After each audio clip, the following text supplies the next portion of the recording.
పెళ్లి చూపులు అనుకుంటా అప్పుడు సిచ్యువేషన్.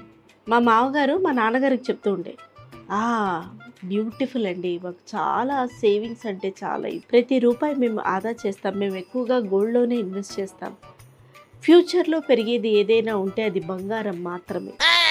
బంగారం బంగారం బంగారం అంటే ఆహా ఓహో అని అనుకున్నారు మా నాన్నగారు.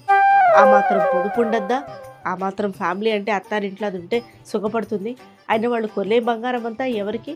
అక్కడున్న ఆడవాళ్ళకే కదా, మా ఆడపడుచుకి నాకు మా అత్తగారికే కదా, ఎన్ని వాళ్ళు వేసుకుంటారు, నాకు కూడా బాగుంటుంది లైఫ్ అని చెప్పి తాహతకు మించిన సంబంధం కట్నం ఎక్కువ ఇచ్చి చక్కగా ఊరంతా పందిరి వేసి, ఊరంతా కాకపోయినా మా ఇంటి ముందంత పందిరి వేసి పెళ్లి చేసి జాగ్రత్తలు చెప్పి పంపించారు.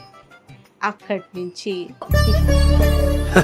సరే మా ఆయన మంచి అయినా అనడానికి లేదు, చెడ్డ అయినా అనడానికి లేదు, ఆయన మొగుడు అంతే.